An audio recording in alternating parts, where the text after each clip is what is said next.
Welcome back to Mike's Magic Meals.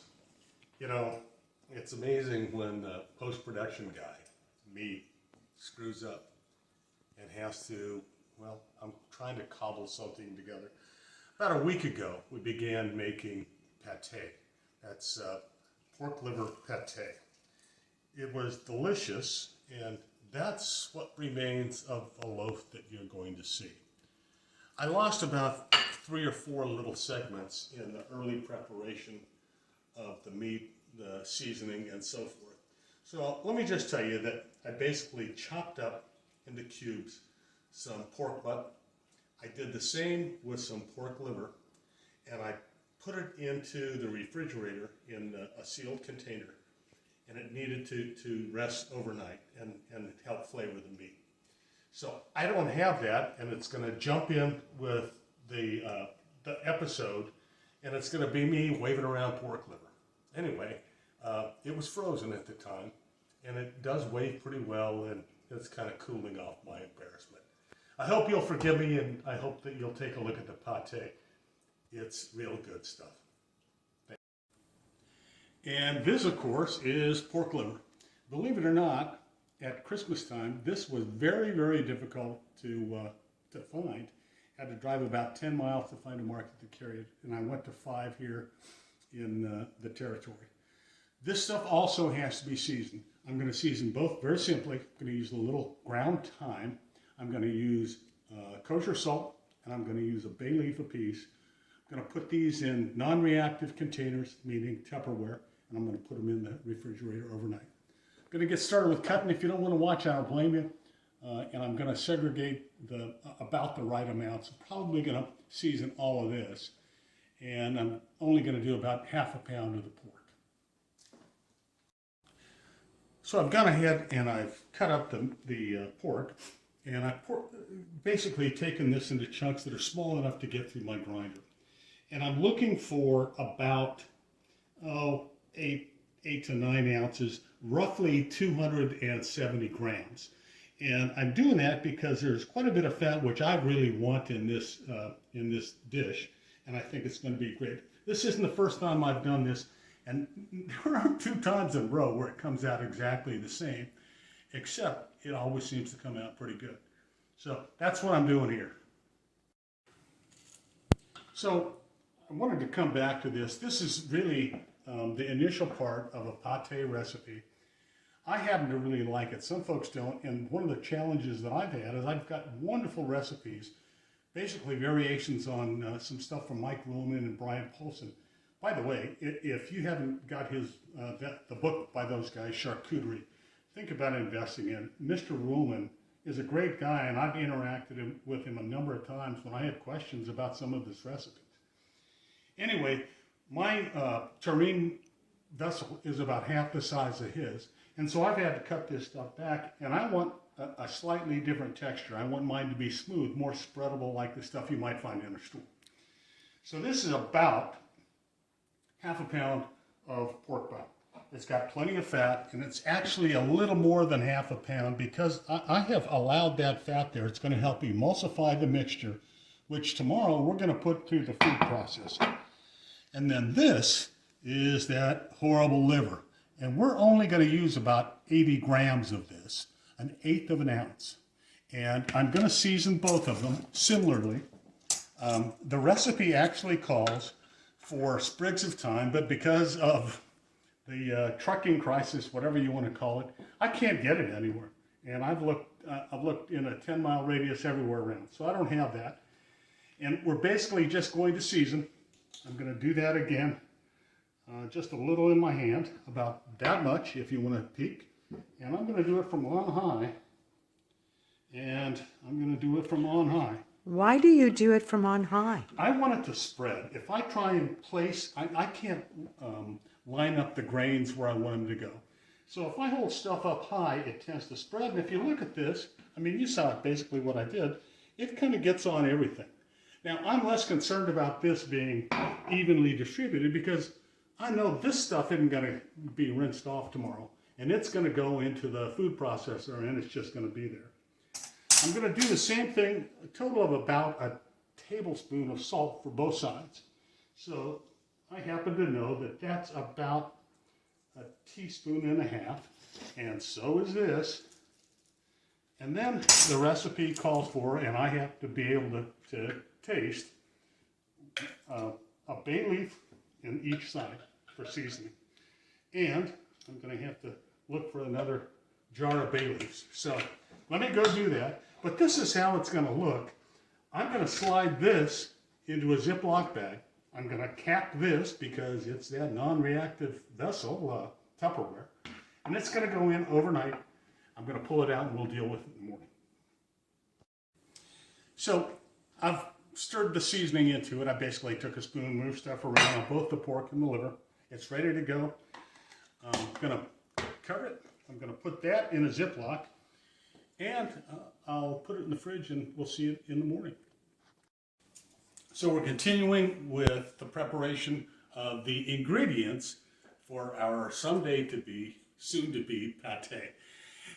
Today and right now, I'm just going to saute the liver that we seasoned. Doesn't that look tasty? Well, maybe not right now, but it will in a minute.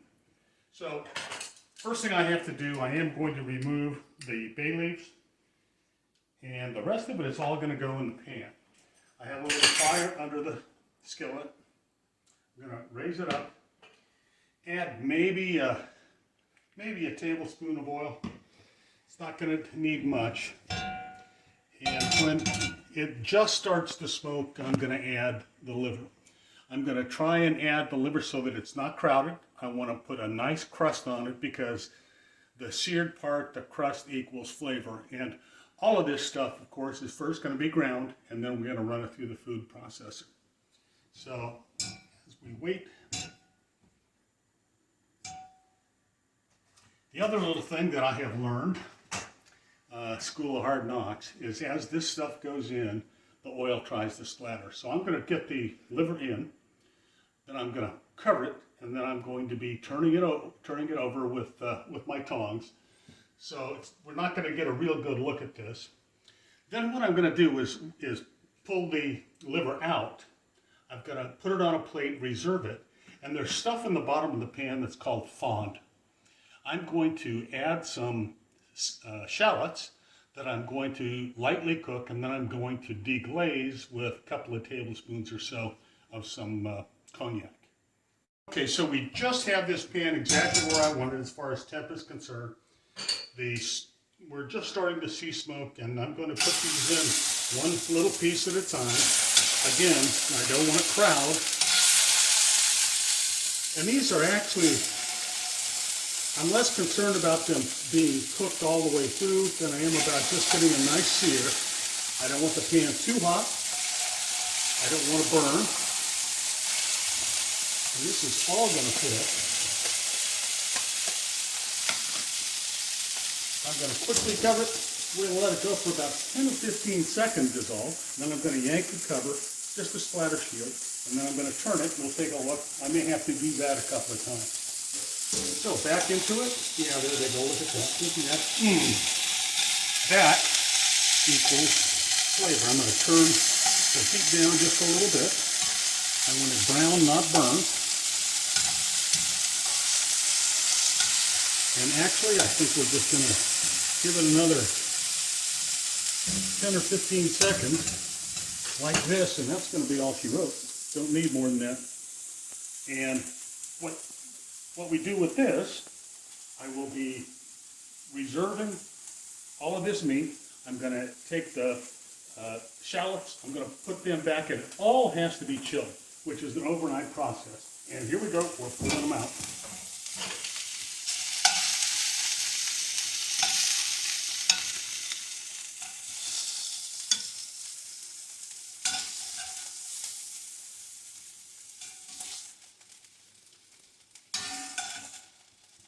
So that's it. Nothing to that part. Now I've got about, I'd say this is probably 1/8 of a cup of coarsely chopped shallots. They could be finer if I felt like doing it, but again, this is all going to get ground. It's going to be run through the food processor, so not really too concerned. I've got a little fire back on. This is going to take about 30 seconds to just barely get these shallots to start going clear. And at that point, I'm going to add a little bit of the cognac.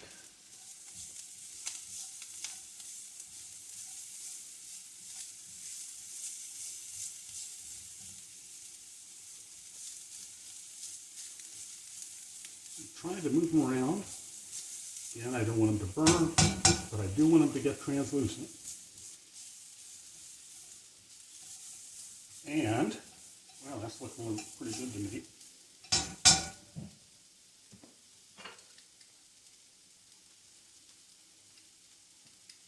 I'm going to pull this off the flame, shut it off, and I'm going to add about 2 tablespoons of this cognac. I pulled it off the flame because I don't want to flambe anything, I just want to add some flavor.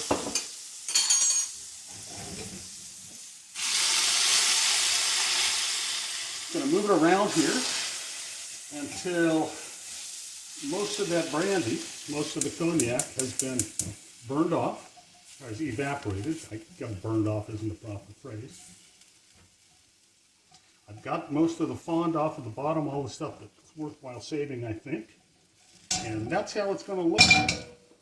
And I'm going to put that right back into my little glass dish. I'm going to go to this side and just, need a hot pad for this one. And pretty simple, just put it back in.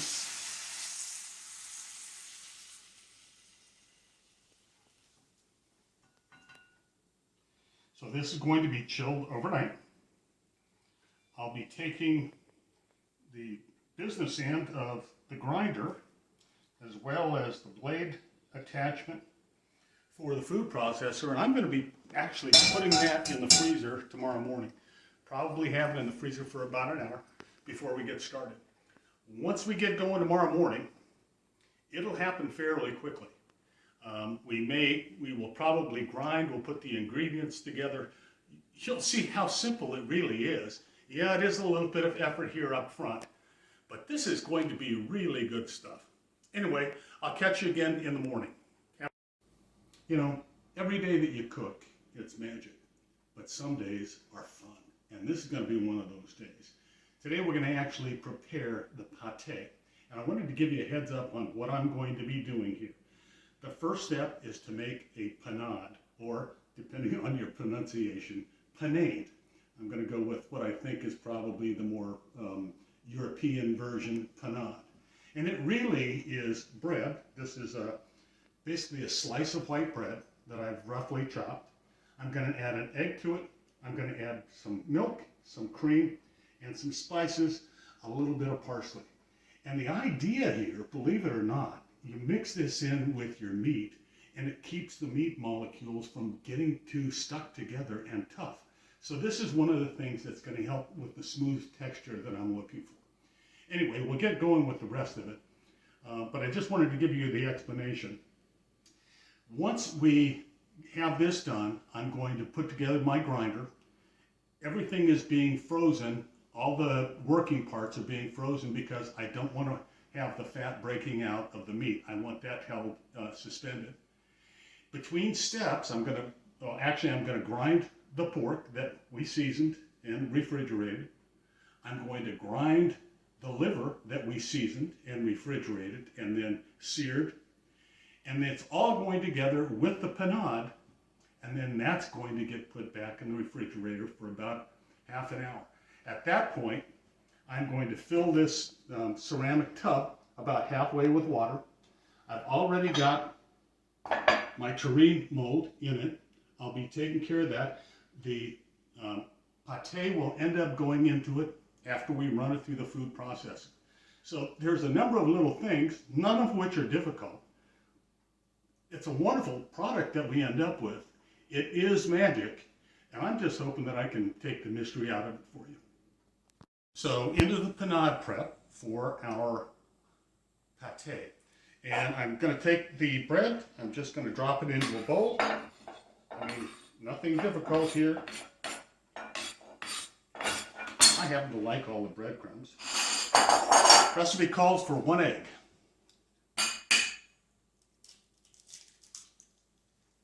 One egg it is. We've got 100 milliliters of whole milk. Needs to be whole milk. I need 60 milliliters of heavy cream. So we pour that and drop that in.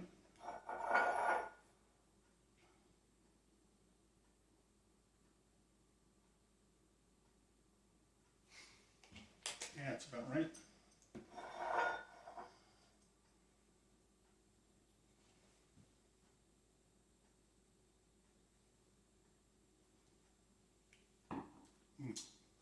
That stuff is so good. This calls, it's an eighth, that is an eighth of a teaspoon of white pepper, and it's part of the whole seasoning package.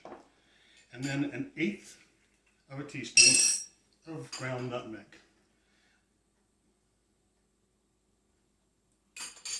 And calls for half a tablespoon of parsley. Is this half or a whole?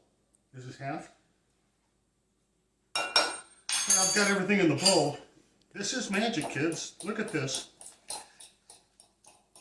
You just kind of slop it together as though you were making a real wet French toast that wasn't going to taste very good.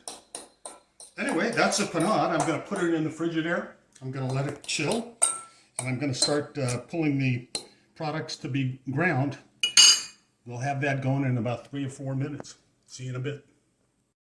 Okay, we're back, and let me tell you, this is cold. I just assembled it, and it literally came out of the freezer. We have the pork, we have the pork liver, we have shallots, and we have the panade that I'm going to run all of it through the grinder.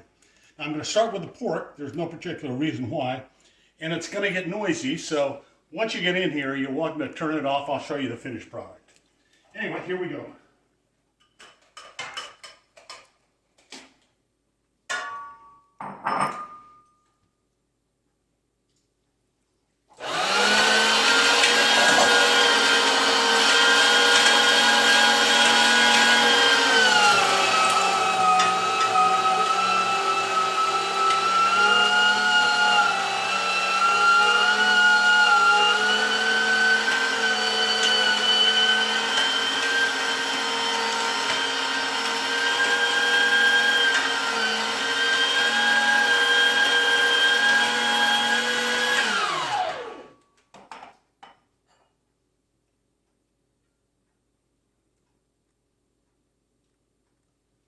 Shallots. And I want every little bit of this that I can get. It really does taste so good. And this is, it's part of the seasoning that we have. I'm going to just go ahead and put the panade in right now. And this is the part that always scares me, because it's milky, it's eggy, and if we're going to spring a leak, this is when it happens.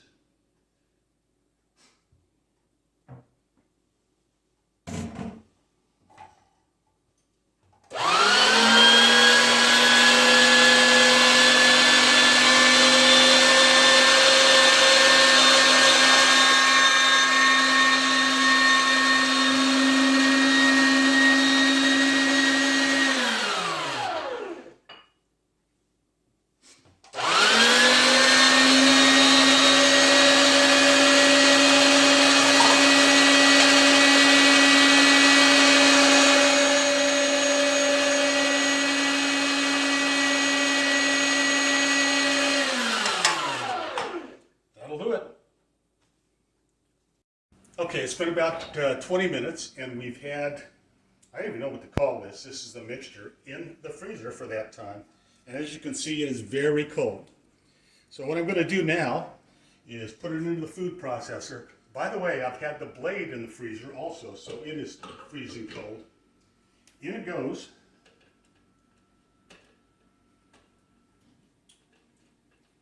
And I should tell you, it really smells good. I mean, obviously it hasn't been cooked yet, but the combination of the herbs and the seasoning has just brought out this wonderful nose. Okay, that's about all the good stuff I can get in there, I think. Maybe that a little bit more. I don't want to waste any of it. It's so tasty. Oh, let me get that little thing too.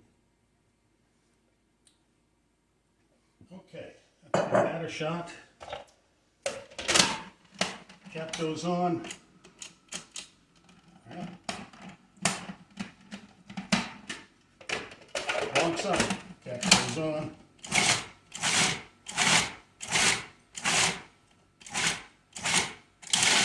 Alexa, turn a timer for 105 seconds. 145 seconds. 3 minutes.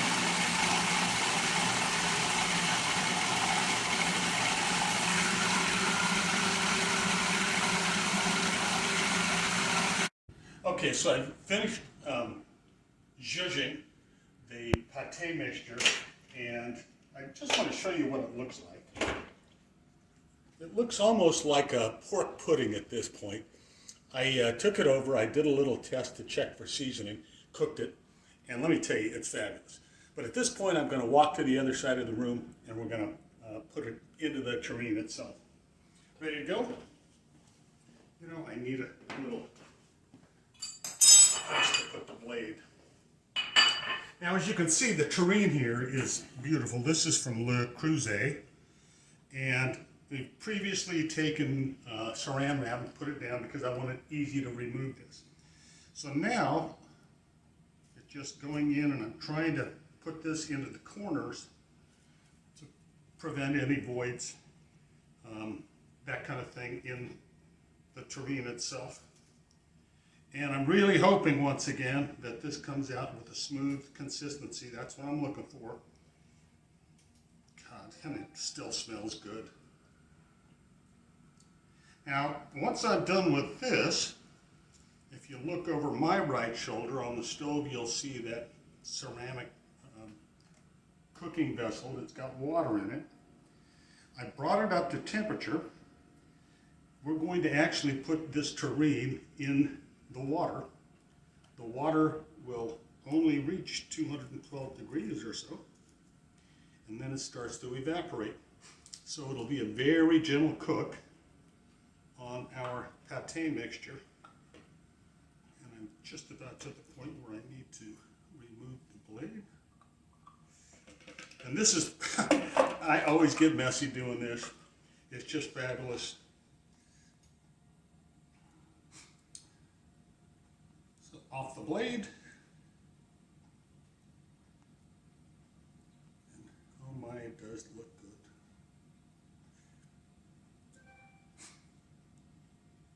Can't help it.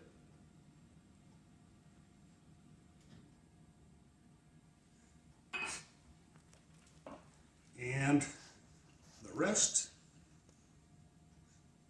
man.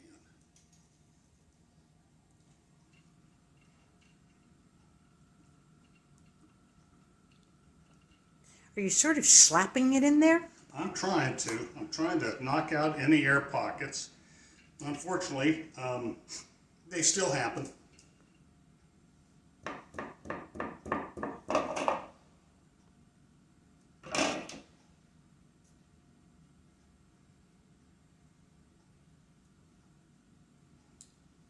And I'm going to smooth it out on top.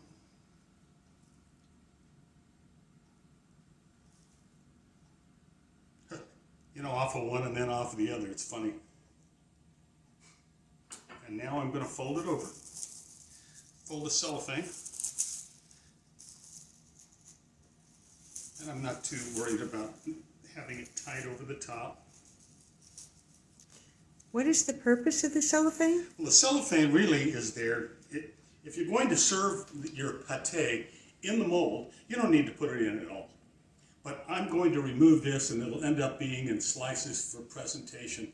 I hope we'll be able to spread it on crackers and bread and that kind of thing. So the cellophane, the saran wrap, is really in there just to help remove it. So that's all this is about. And it's actually, I've discovered in doing this a couple of times, that it's easier to check the temperature, which we're going to do, with it loose on stop instead of loose on top instead of tightly packed. So that's what I'm done at this point. Let me stop the recording because I need to get the cap. So this is the action part. I retrieved the lid from the other side. This goes on. I'm going to place it in this water that I've been warming on the stove. I'll turn off the stove, of course. And then I'm going to put it in the oven. I've got the oven at 300 degrees. It is 300 fan. And I'm going to put it in and start checking the temp in about an hour. So here goes. By the way, it's not so hot that I can't put it in. When I pull it out, there will be hot pads involved. See you in a bit. See you in about an hour. So we've had the tureen in for an hour. I'm going to check the temperature. If it's 150 in the center of the tureen, I'm going to pull it out. We'll let it cool to room temperature-ish, and then I'm going to end up refrigerating it overnight before we remove it from the tureen mold. So right now, I'm digging in, and this becomes something of a process because, how about my glasses? Yeah, it's a little hot. Again, this is in the water bath, so I want to be very careful. It can splash, and it is hot enough to hurt. The top comes off. And now if you want to take a peek in here, it is kind of interesting. It is a very soft mold. I've got my thermometer. I'm looking for 150 degrees Fahrenheit, and I guess we'll look at it together. Now, if it's not quite there, and it doesn't look like it is, yeah, I'll call that about 125. Try one more place. So maybe a little warmer. I think this needs to go another 15 or 20 minutes. So I'm going to close it back up, and we'll put the cap back on. And we're back into the oven, and I'll start another timer.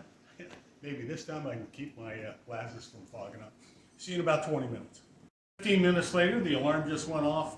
I think that it'll probably be in the neighborhood of 150, 155, which is the goal temperature. So give it a shot. Let's see if I can fog up my glasses again. Hey, got away with it.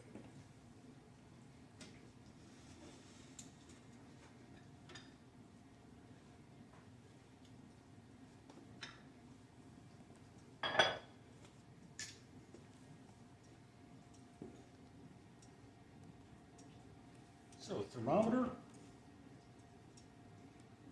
and 150, that's perfect for this. If it were chicken, and you can actually do something very similar to this with chicken liver, it would be 160 degrees Fahrenheit. So now I'm just going to carefully bring this over. We're going to let this come to room temperature. I'm not going to do it now, and you won't see this because it's just kind of, a part of the process. I'm going to weight the top of this tureen down with a couple of cans and this baby right here. Point is that I want to let it cool a little bit before I put the cans on top of it. I want to get it out of the water and go from there. So I think the next thing that I'll be showing you is when we pull it out of the refrigerator after it's been chilled overnight, and I can't wait to taste this stuff. I think it's just going to be delicious. So through the magic of technology, it's the next morning, and we've had the pate in the refrigerator overnight. And as you can see here, I put a couple of cans on top to press it down. It helps remove any little air bubbles and that kind of thing. And it makes the presentation nicer. Don't need to do it, but I like to. So I'm going to remove these. These are cold. Then there's actually a plate in here that I'm going to remove. At least I hope to remove.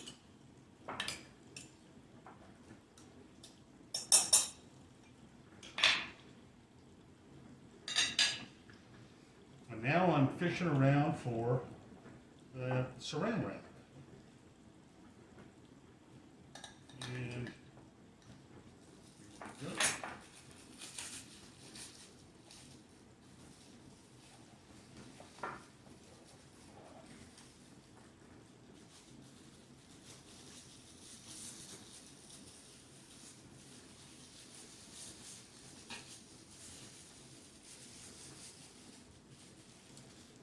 eye on that.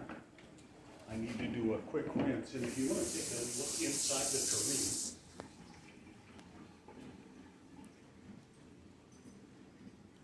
This jelly is delicious, and I'm actually going to place it on top of a pate. It's just wonderfully seasoned, and it's a great addition.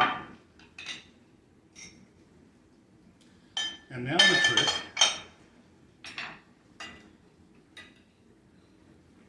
I want to just taste it. Holy smoke, that really looks great.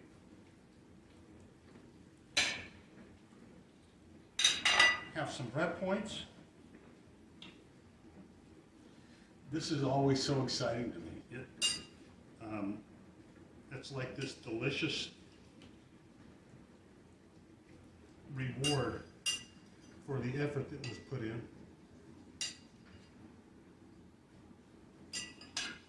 Good luck.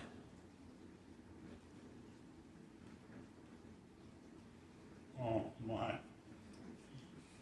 Is that ever good? We took a pretty difficult and pretty advanced topic, making pate. I hope I've broken it down into manageable pieces for you. And I'll tell you what, this is really delicious. I want another bite. But let's get together and cook.